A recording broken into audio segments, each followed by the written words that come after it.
आज के इस संवाददाता वार्ता में मेरे साथ उपस्थित हमारे राष्ट्रीय प्रवक्ता प्रेम शुक्ला जी, हमारे जुझारू क्षेत्रीय अध्यक्ष श्री धर्मेंद्र सिंह जी, हमारे राधा मोहन अग्रवाल जी, हमारे विधायक, हमारे पांडे जी मीडिया प्रभारी, हमारे चंद्रशेखर बावनकुले जी जो एमएलसी हैं और महाराष्ट्र के जनरल सेक्रेटरी हैं, और प्रिय हमारे गोरखपुर के वरिष्ठ पत्रकार बंधु, मेरा ये सौभाग्य है कि मुझे आज आप सबके साथ बातचीत करने का मौका मिला है। आज चौथे चरण का चुनाव हो रहा है और मैं कल से यहाँ पांचवें और छठे चरण के प्रचार के लिए आया था। कल मेरा देवरिया और बलिया का कार्यक्रम रहा है और आज मैं फिर से इस क्षेत्र में प्रचार करने वाला हूं। बहुत उत्साह भारतीय जनता पार्टी के प्रति लोगों का दिख रहा है और लोगों ने स्पष्ट मन बना लिया है कि विकास और सुरक्षा और समृद्धि, इसको उत्तर प्रदेश की जनता अपना ध्येय मान करके, अपना लक्ष्य मान करके कमल के निशान की तरफ तीव्र गति से अग्रसर हो रही है। माननीय मोदी जी हमारे भारत के प्रधानमंत्री और योगी जी जिन्होंने उत्तर प्रदेश की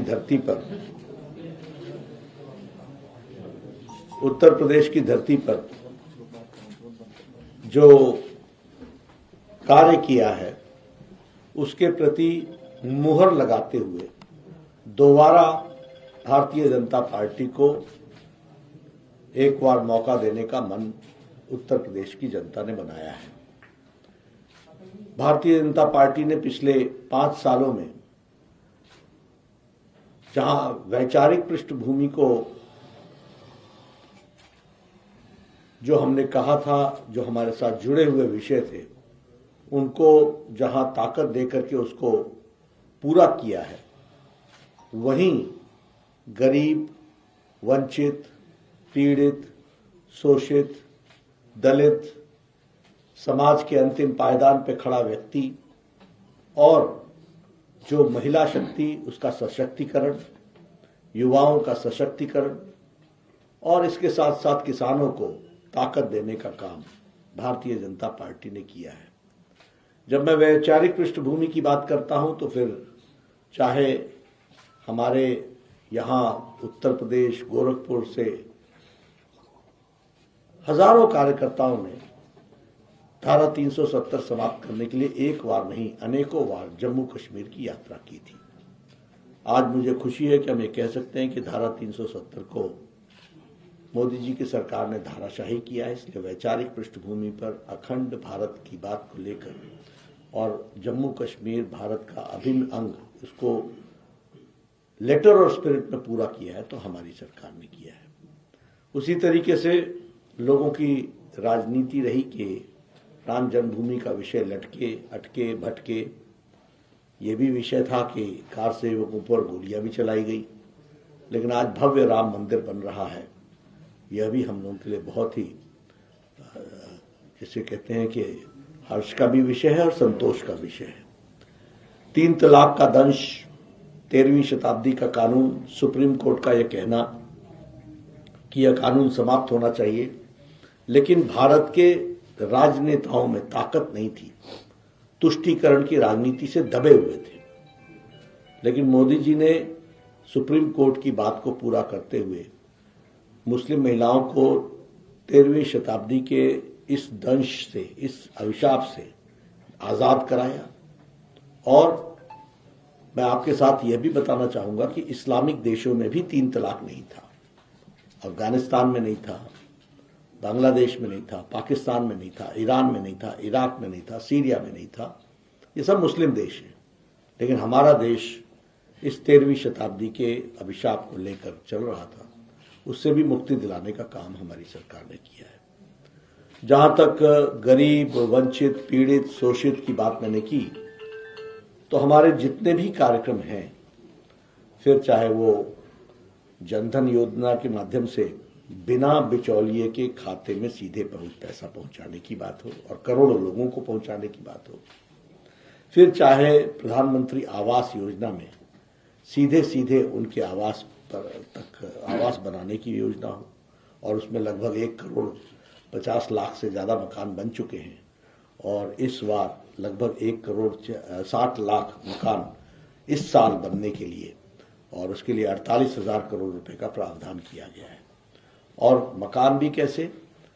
रसोई घर, इज्जत घर, रसोई घर में गैस का कनेक्शन, कमरा रहने के लिए अलग से, टेरेस अलग से, और इसकी मलकियत भी महिला सशक्तिकरण के लिए महिलाओं के नाम पर। तो यह एक आवास योजना की दृष्टि से किया है। उसी तरीके से 18,000 गांव को बिजली से जोड़ दिया। आज उत्तर प्रदेश में कोई भी ऐसा गांव नहीं है जो बिजली से नहीं जुड़ा है। 2.5 करोड़ लोगों को घरों में बिजली पहुंचाने का काम किया है सौभाग्य योजना के तहत। उसी तरीके से प्रधानमंत्री गरीब कल्याण अन्न योजना, अगर कोरोना में 20 करोड़ बहनों के खाते में लॉकडाउन में 500 रुपए पहुंचाए 3 महीने के लिए, तो वहीं मार्च महीने 2020 से आज दिन तक लगभग 80 करोड़ की जनता को 5 किलो गेहूं, चावल या गेहूं और दाल ये पहुंचाने का काम मोदी जी ने किया। तो इसी पर योगी जी ने भी अपने तरफ से उन सबको 5-5 किलो पहुंचाने का व्यवस्था की है पर यूनिट। और जिसको कहते हैं डबल इंजन सरकार का विषय हम सबको समझ में आता है, गरीब कल्याण की दृष्टि से काम हुआ है। उसी तरीके से लगभग 11 करोड़ स्वच्छता अभियान के तहत इज्जत घर बने हैं और उसमें से लगभग कोई 90 लाख से 1 करोड़ यहाँ इस प्रदेश में, उत्तर प्रदेश में इज्जत घर बने हैं। यानी महिलाओं का सशक्तिकरण हुआ है, इसको हमको समझना चाहिए। जहां तक विकास का सवाल है, सारे प्रदेश में एक नई बहार के साथ विकास हुआ है। और विकास की जब मैं बात करता हूं तो मुझे खुशी है कि अटल मेडिकल यूनिवर्सिटी लखनऊ में यहाँ बन रही है। गोरखपुर में all India institute of medical sciences बन करके तैयार हो गया है और वो शुरू हो गया है, ओपीडी चालू हो गई है। मैं आपके सामने ये डबल इंजन की सरकार का उदाहरण इसलिए देना चाहता हूं कि उस समय स्वास्थ्य मंत्री मैं ही था और 2014 में प्रधानमंत्री जी ने कहा था कि हम यहाँ all India institute of medical sciences खोलेंगे। 2014 से लेकर 2017 तक अखिलेश जी ने जमीन के मामले को लेकर के इसको लटकाया, भटकाया, अटकाया और अपने विधायकों के प्रेशर में आकर के इस काम को नहीं किया। मैं उनसे पर्सनली भी मिला था। ये सपना साकार हुआ जब योगी जी आए, जमीन दी गई और आज all India institute of medical sciences आपके सामने विद्यमान है। ये मैं आपको इसलिए बता रहा हूं कि how does vote pattern decides the future of the area, उसका जीता जागता प्रमाण। फर्टिलाइजर फैक्ट्री, धर्मेंद्र प्रधान बार बार आकर के बोलते रहे कि ये जमीन 90 से बंद थी, 90 से, आज वो चालू हो गया है। ये इस बात को बताता है कि गवर्नेंस का क्या फर्क पड़ता है और डबल इंजन की सरकार का क्या असर पड़ता है। क्योंकि हम फर्टिलाइजर फैक्ट्री तो पहले भी देना चाहते थे, लेकिन यहां योगी जी की सरकार नहीं थी, इसलिए नहीं आ रहा था। 15 मेडिकल कॉलेज थे उत्तर प्रदेश में 2014 में और आज 59 मेडिकल कॉलेजेस हैं। ये बदलती उत्तर प्रदेश की तस्वीर है। वैक्सीनेशन की बात करें तो उत्तर प्रदेश नंबर 1 पर आकर के खड़ा हो रहा है। अगर 175 करोड़ वैक्सीनेशन हुआ है, ये देश आज आप सब लोग बगैर मास्क के हैं, आप सब लोग घूम रहे हैं। ओमिक्रॉन का प्रकोप भी आया, तीसरी लहर भी हो गई, लेकिन वैक्सीनेशन ने, मोदी जी की वैक्सीनेशन ने इस देश को बचाया है। और यहां मैं चार्ज लगाता हूं अखिलेश जी पर कि उन्होंने उत्तर प्रदेश की जनता को गुमराह करने में कोई कसर नहीं छोड़ी। They are irresponsible leaders. मेरा चार्ज फॉर पॉलिटिक्स ये ह्यूमैनिटी के साथ भी मजाक कर सकते हैं, ये मानवता के साथ भी मजाक कर सकते हैं। इनको गद्दी और कुर्सी के सिवाय किसी चीज से प्रेम नहीं, ये मानवता के साथ मजाक है। मोदी टीका, बीजेपी टीका, आज खुद लगा के घूम रहे हैं ना मोदी टीका। इनके सारे परिवार खानदान के लोग लगा के घूम रहे हैं कि नहीं घूम रहे हैं? लेकिन उत्तर प्रदेश की भोली भाली जनता को गुमराह करने का काम किया। मैं चार्ज लगाता हूं कि इनको उत्तर प्रदेश की जनता से कतई प्रेम नहीं, इनको गद्दी से प्रेम है और गद्दी के लिए हर कुछ करने को तैयार है। मैं चाहूंगा कि जब अखिलेश जी आए तो उनसे मुद्दा उनके सामने रखिए और उत्तर प्रदेश की जनता और देश की जनता को बचाने का काम। आज अमेरिका का हाल देखो आप, आज यूरोप के देशों का हाल देखो। मेरे से हमारे से अच्छे स्वास्थ्य की सुविधाएं हैं, लड़खड़ा गए, चरमरा गए। दूसरे देशों में ये बहस चलती है कि मैं वैक्सीनेशन कराऊं ना कराऊं, और यहां मैं भारत की जनता को नमन करता हूं जिन्होंने वैक्सीनेशन को एक अपना मिशन लिया। और ये संख्या देखिए आप, 130 करोड़ की जनसंख्या है, 175 करोड़ वैक्सीनेशन लग चुके हैं, प्लस वैक्सीनेशन लग चुका है। और उत्तर प्रदेश ने नंबर 1 होकर के इसमें आगे अपने आप को बढ़ाया है। योगी जी का इसमें योगदान है। यह है डबल इंजन की सरकार, यह है मुद्दे, और इन मुद्दों को मैं रखना चाहता हूं। उसी तरीके से इस बार का बजट आया है, 60 लाख लोगों को रोजगार देने की व्यवस्था की गई है प्रोडक्शन लिंक्ड इंसेंटिव के तहत। 25,000 किलोमीटर की सड़क बनेगी, 20,000 करोड़ रुपए उसमें खर्च होंगे। 3 करोड़ 80 लाख लोगों के घर में एक साल में जल पहुंचेगा, पानी पहुंचेगा, और इसके लिए 60,000 करोड़ रुपए खर्च होंगे। 1 करोड़ 56 लाख लोगों के घरों में घर बनेंगे, 1 करोड़ 50 लाख सॉरी, इसमें लगभग 48,000 करोड़ रुपए खर्च होने वाला है। और क्षमा कीजिएगा, 80 लाख घर बनेंगे और 48,000 करोड़ रुपए इसके लिए खर्च होगा।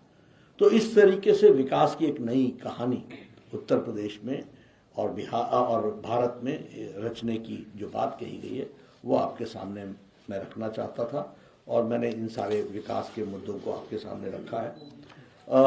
जहां तक सुरक्षा का सवाल है, मैं बहुत ही आपके सामने गंभीर आरोप अखिलेश जी पर लगा रहा हूं, और आपके सामने मैं तथ्यों के साथ चीजों को रखना चाहता हूं।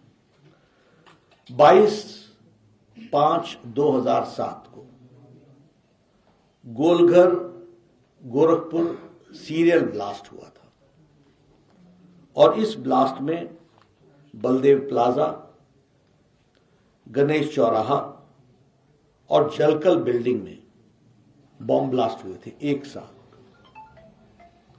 इसकी जिम्मेवारी इसके बाद 23 नवंबर 2007 को, तो जेपी नड्डा को आप सुन रहे थे, सीधे तौर पर उन्होंने कहा